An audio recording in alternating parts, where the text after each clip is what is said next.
qué gozo cantar sobre el amor de Dios que ha sido derramado en nuestros corazones y que como fuego nos va purificando más y más. Voy a invitarles que abran sus Biblias en el libro de los Jueces, capítulo 10, versículos del 9 al 15. Libro de los Jueces, capítulo 10, versículos 9 al 15. Hace 15 días les hablé en aquel duro mensaje, una dura realidad, cuando Dios decide no liberarnos, recuerda. Cuando solamente vivimos en el remordimiento, Dios no nos libra, hermano. Deja que vivamos los quebrantos, los dolores y las consecuencias de haberlo ofendido. Pero cuando nos rendimos a Él y nos arrepentimos de corazón, confesándole y pidiéndole perdón, reconociendo nuestra maldad que hicimos, entonces Él libera nuestra alma, otorgándonos perdón y llegar a ser bienaventurados.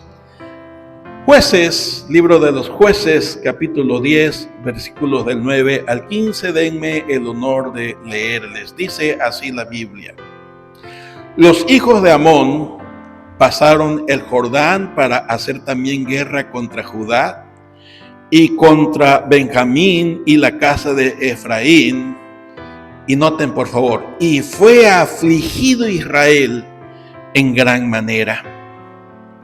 Entonces los hijos de Israel clamaron a Jehová diciendo: Nosotros hemos pecado contra ti, porque hemos dejado a nuestro Dios y servido a los Baales.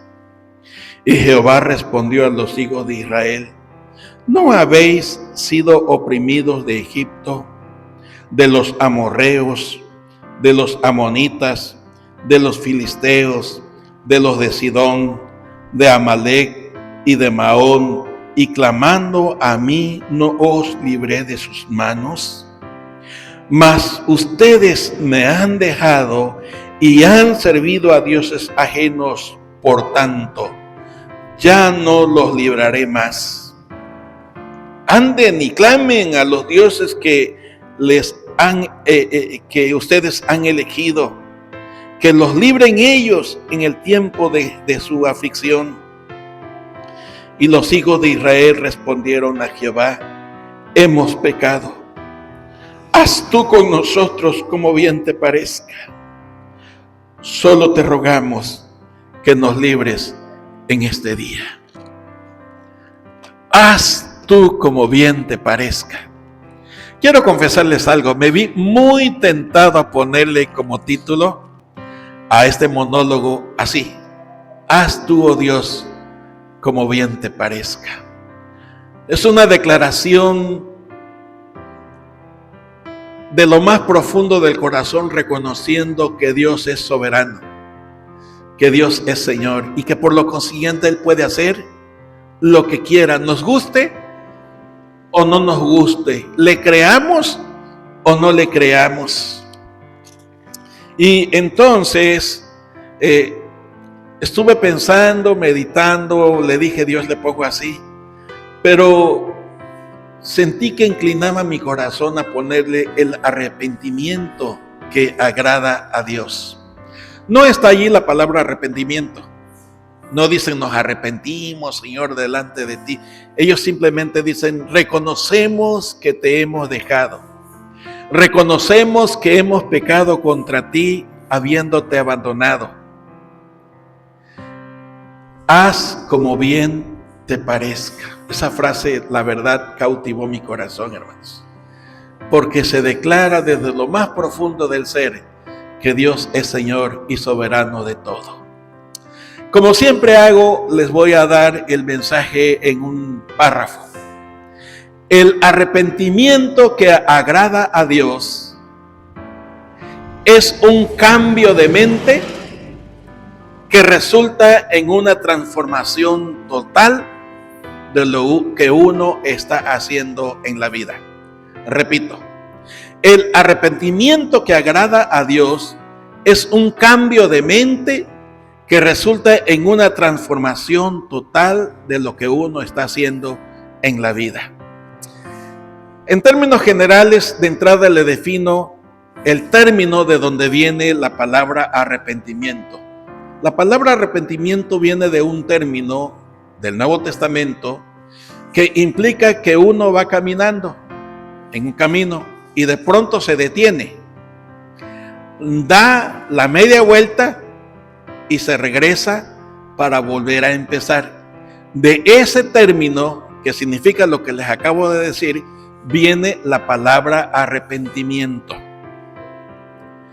Y la palabra remordimiento viene del término que quiere decir angustiado, afligido, cautivo o prisionero de sí mismo, quebrantado, sabiendo que viene algo terrible sobre nuestras vidas. Entonces, son muy parecidos, pero son totalmente diferentes. Porque en el arrepentimiento hay dolor por haber ofendido a Dios. En el arrepentimiento hay quebranto en el alma, en el espíritu, de haberle faltado a su santidad, a su justicia, a su persona. Eso se llama contrición, dicen los expertos, ¿no? Los que saben, yo nomás repito, como el perico. Y se duele en el alma por haberle fallado a Dios. El caso de David. En el Salmo 51 narra la Biblia cuando David reconoció que ha ofendido a Dios y él llega a decir: en maldad he sido concebido, en maldad me formó mi madre, mi pecado, mis rebeliones están delante de ti. Un hombre quebrantado en lo más profundo por haberle fallado a Dios. Mientras que los remordimientos, ya lo vimos a la luz de Judas, se sienten culpables, se sienten prisionero y cautivo, avergonzado, afligido y angustiado, pero en lugar de venir ante la presencia de Dios, se aleja más de Dios, tomando decisiones para resolver su problema. Pero yo les pregunto, ¿Judas con su ahorcamiento o su suicidio resolvió su problema?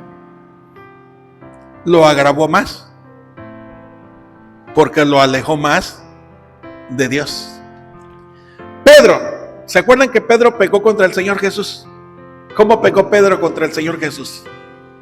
Estoy dando ejemplos de arrepentimiento, ¿Cómo pecó Pedro contra el Señor Jesús? Lo negó hasta 3 ocasiones, y en una de esas ocasiones hasta con malas palabras, con obscenidades, con tal de que no lo relacionaran con él. Pero cuando el gallo canta, que por ahí un problemón que dicen que no era un gallo, que era la guardia, que lo que haya sido. Pero cuando oyó aquel canto, dice la Biblia, y esto lo registra también Mateo, que Pedro salió al patio y lloró amargamente por haberle fallado a su Señor. Por eso cuando él se encuentra con su Señor, por vivir en el remordimiento de haberle fallado, él quiere esconderse del Señor, se tira sobre el agua, ¿se acuerdan? Pero el Señor Jesús, en lugar de echarle en cara su pecado, en lugar de reprocharle, ¿cuántos reprochan a los demás cuando los ofenden? Miren el ejemplo del Señor Jesús, o miremos. Jesús, en lugar de reprocharle cómo le había faltado, le hace una pregunta: ¿me quieres? ¿Me amas? ¿Me amas? Y Pedro: Señor, tú sabes que te quiero. Pedro, ¿me amas? Señor, tú sabes que te quiero. Pedro, ¿me amas? Señor, tú lo sabes todo. Es decir, haz como bien te parezca conmigo. Tú lo sabes todo. Tú eres Señor. Y entonces tienen otra vez el acercamiento y la liberación de la que empieza a disfrutar Pedro.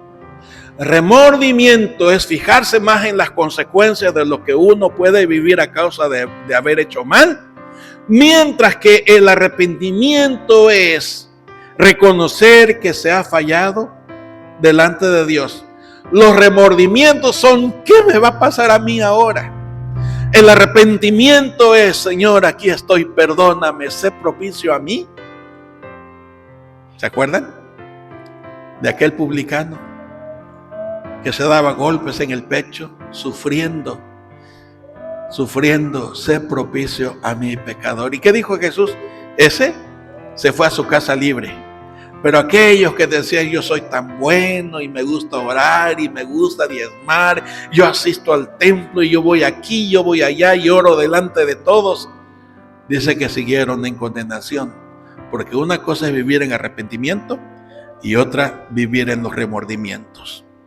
Así que, mis amados hermanos, el título, el arrepentimiento que agrada a Dios. Espero que usted, cuando me escuche en la mañana, en la noche, en la madrugada, en la tarde, a la hora que usted se encuentre el mensaje, se disponga a oírlo, sea usted bendecido por la palabra de Dios. Arrepentimiento no es solo remordimiento, tristeza o sentirse mal, avergonzado y con cargo de conciencia. Arrepentimiento es reconocer que se ha hecho mal, confesarlo delante de Dios y romper con aquello que se está haciendo.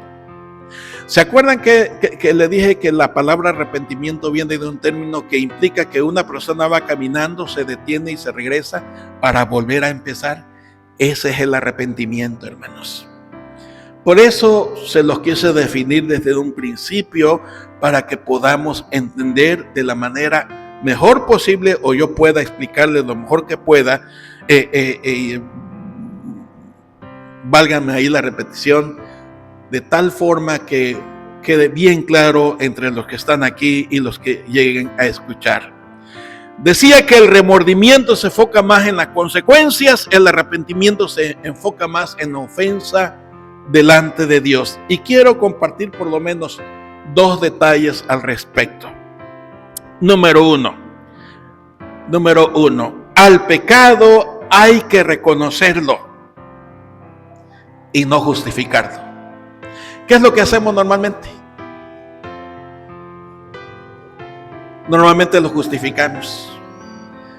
¿Y cuántas personas se escudan en los pecados de otros?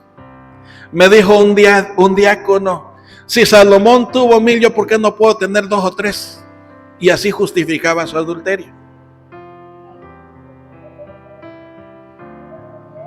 Y otro me dijo, no diácono, un hermano, si David, que era el rey David, le pusieron todavía una jovencita, una quinceañera, veinteañera, al punto de morir, y yo por qué no puedo arrumacarme con otra, pues.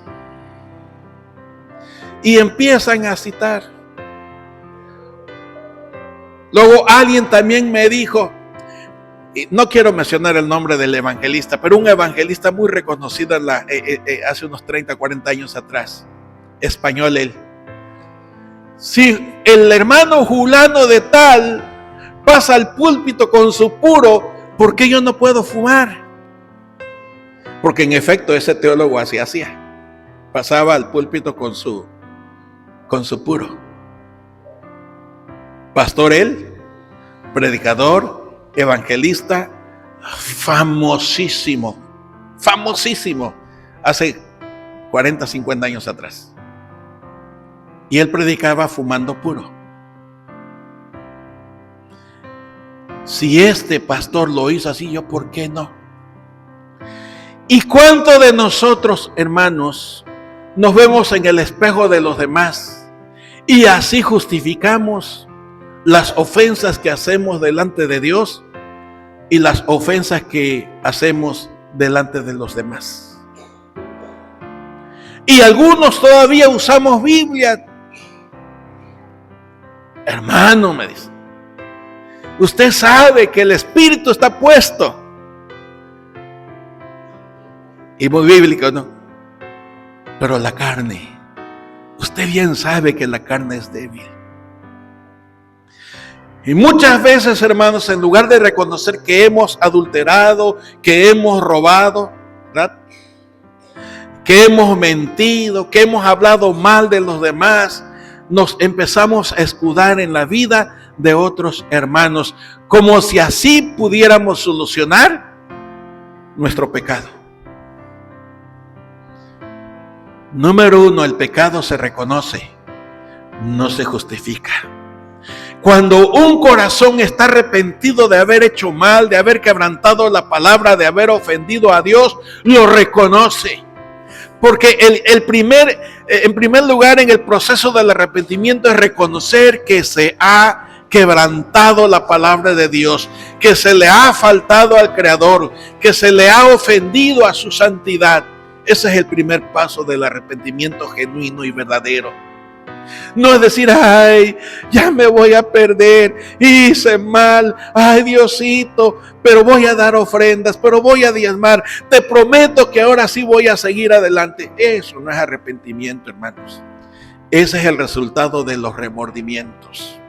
Ese es el resultado de que la conciencia nos está diciendo, el Espíritu Santo a través de la conciencia nos está diciendo que tenemos que ir delante de Dios.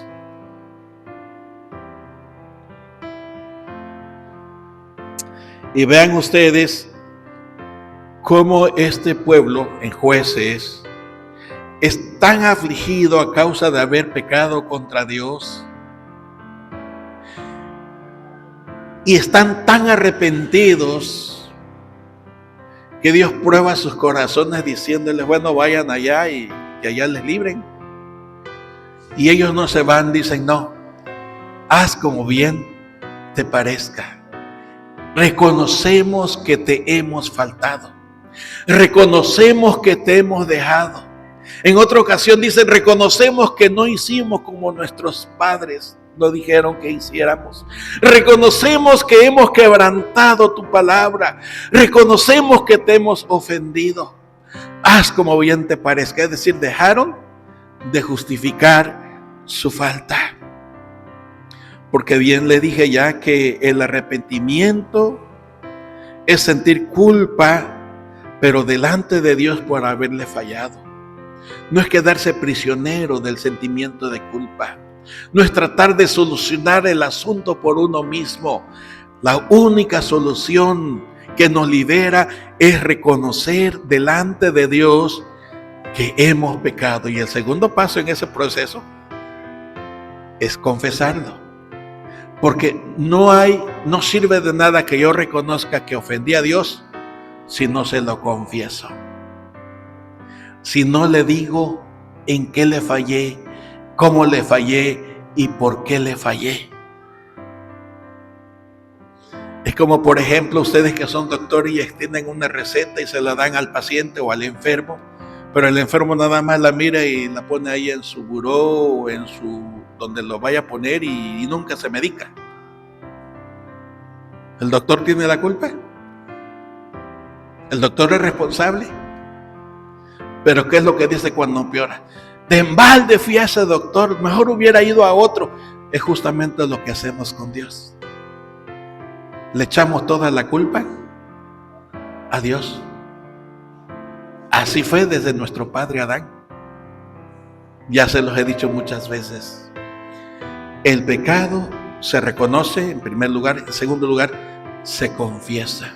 Miren, hermanos, cuando tratamos de justificarlos porque no queremos que nos pillen, no queremos que nos señalen, no queremos ser comidilla en la boca de los demás, no queremos que nos critiquen, no queremos que nos juzguen, pero tarde o temprano, hermanos, Dios se encarga de traerlo a luz.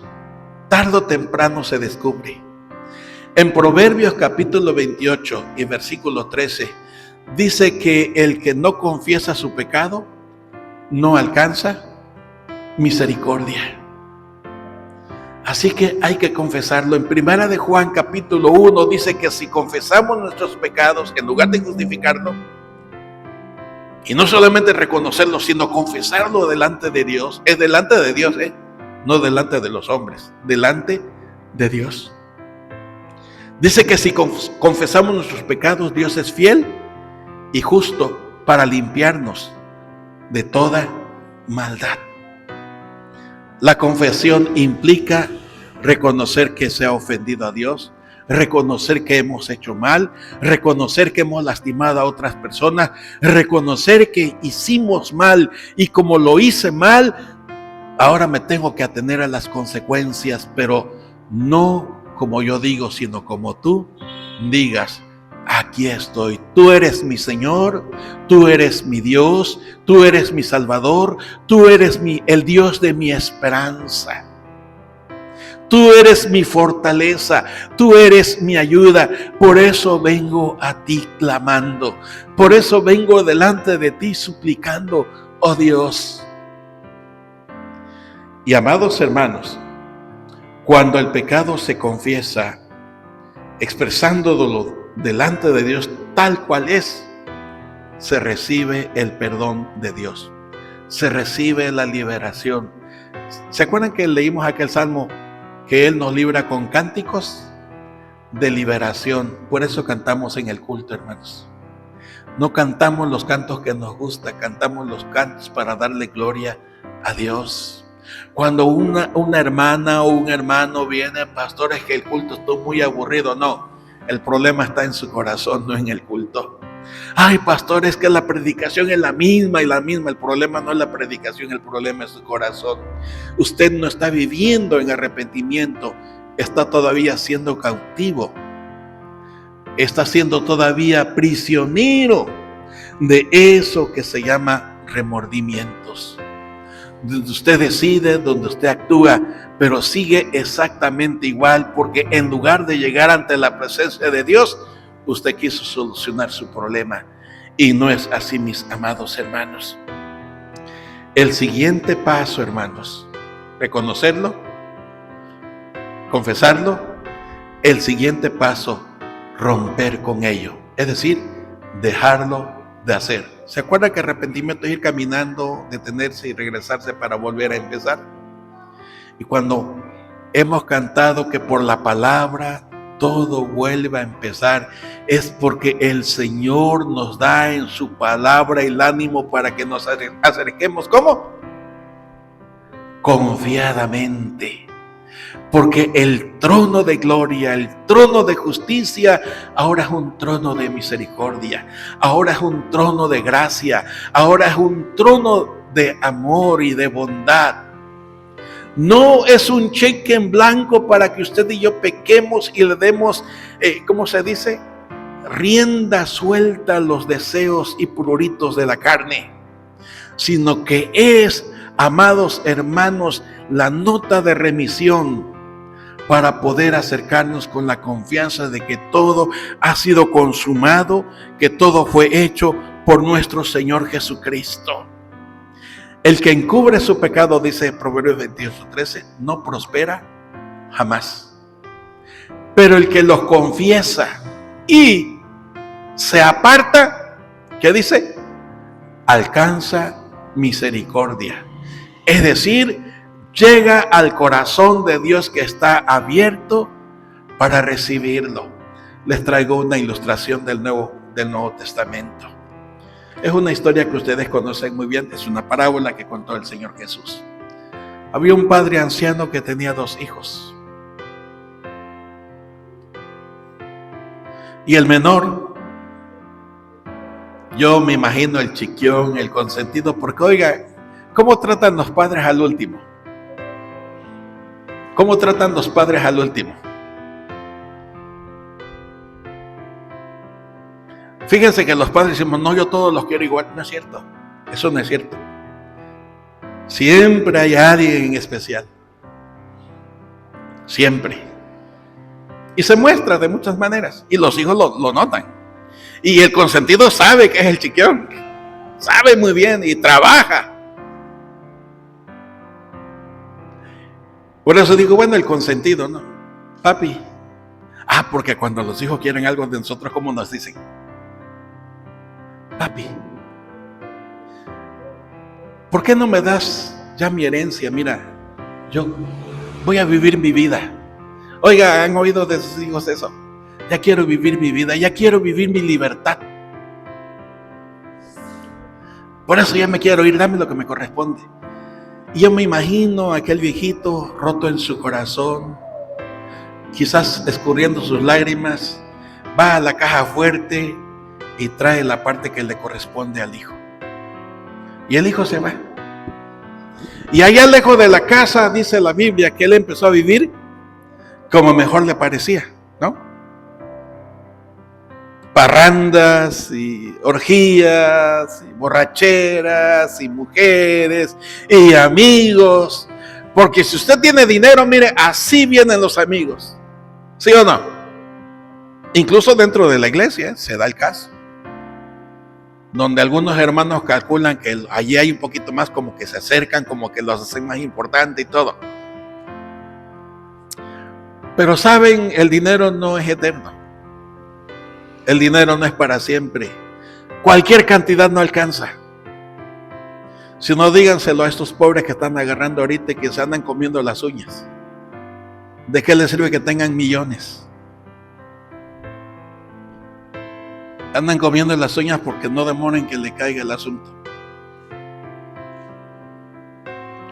Se quedó sin nada aquel hijo.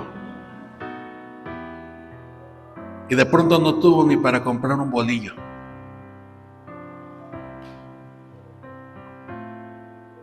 No tuvo para comprar ni siquiera topotes.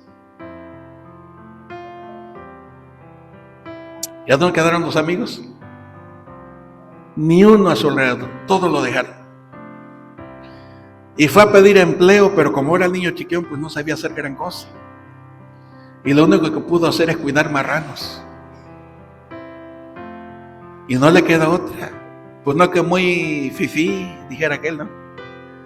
No que muy fino y no que muy consentido, y pues no le queda otra. Y casi se peleaba con los marranos para poder comer, ¿no? ¿Se acuerdan?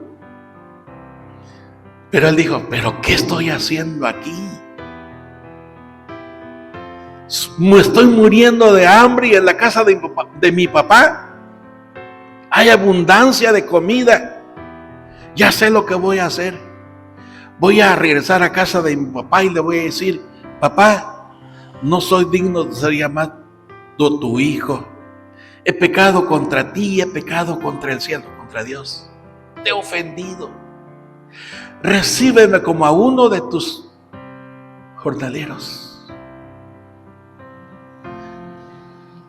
Y diciendo y haciendo, porque ese es el arrepentimiento. Se regresa a su casa. Va mugroso, andrajoso, hediondo, descalzo, hambriento, flacucho, como ustedes lo quieran imaginar. Y por el otro lado, la Biblia narra, el Señor Jesús narró que salía el papá todas las tardes a otear. ¿Qué cosa es otear el horizonte? ¿Qué es otear?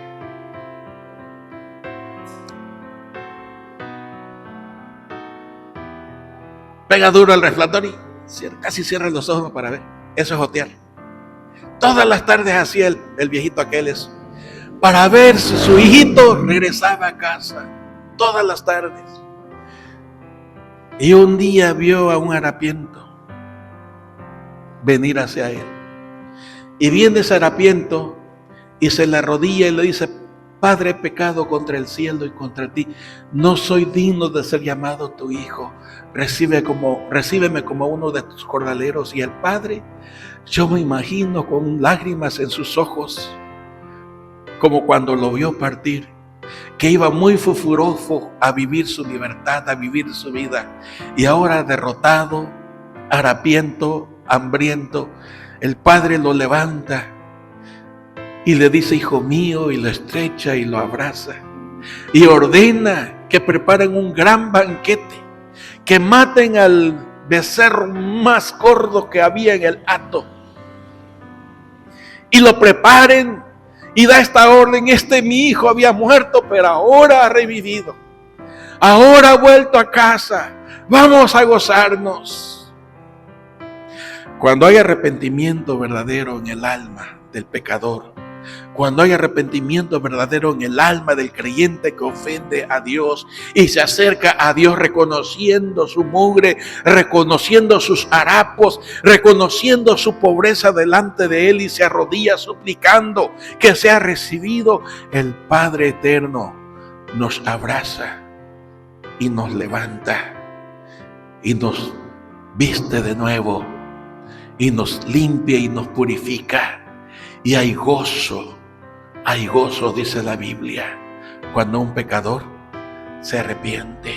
Eso no es aplicable para los inconversos nada más, es aplicable para cada creyente que al querer vivir su vida como bien le da la gana, rompiendo la palabra de su Señor, pecando contra Dios, dándole vuelo a la hilacha y gusto y placer a su carne, y cuando está en desgracia, pero en lugar de solucionar el problema por sí mismo, reflexiona, reconoce que ha pecado y sabe que ha ofendido al Padre Eterno, viene y lo confiesa delante del Padre, entonces el Padre nos abraza con inmenso amor y nos da la liberación con esos cánticos que honran y que glorifican su nombre.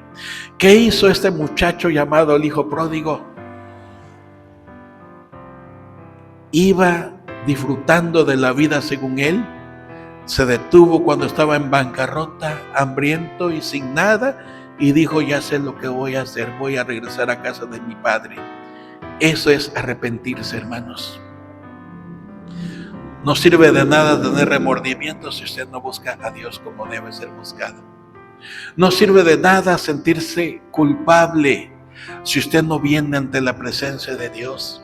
No sirve de nada que usted cumpla con los compromisos de la religión o de su congregación si usted no le pide perdón a Dios, confesándole que es a Él a quien le ha faltado. Y su ofensa no solamente ha llegado ante Él, sino ha ofendido a muchos más a su alrededor. Y está dispuesto a romper y a dejar aquello para poder ser abrazado delante de Dios. El otro punto ya se los dije sin decírselo siquiera, que era el número 2. Los resultados de la confesión, los resultados del arrepentimiento. El resultado es ser libre, el resultado es ser perdonado, es ser purificado, el resultado es ser restaurado a una relación íntima con nuestro Dios, con nuestro Padre Celestial. ¿Cuáles son los resultados del remordimiento? Culpa, dolor, angustia. Porque en lugar de reconocer que Dios es soberano y supremo, prefiere seguir justificando su proceder. Hay cristianos que dicen: de mí nadie se burla.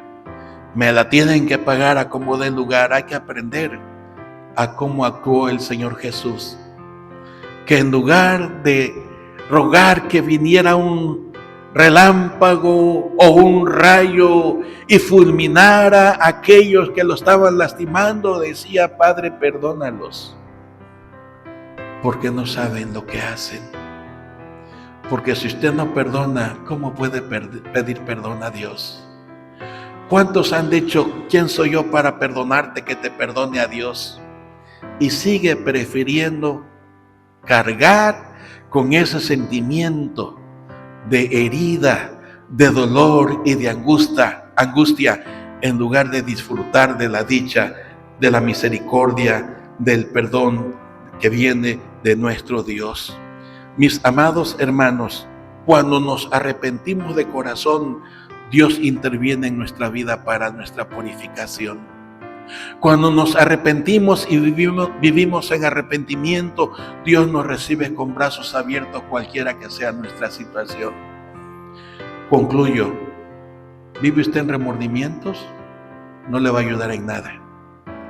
Yo le invito para que empiece a vivir en el arrepentimiento, que honra y que glorifica a Dios, nuestro Padre Celestial. Amén.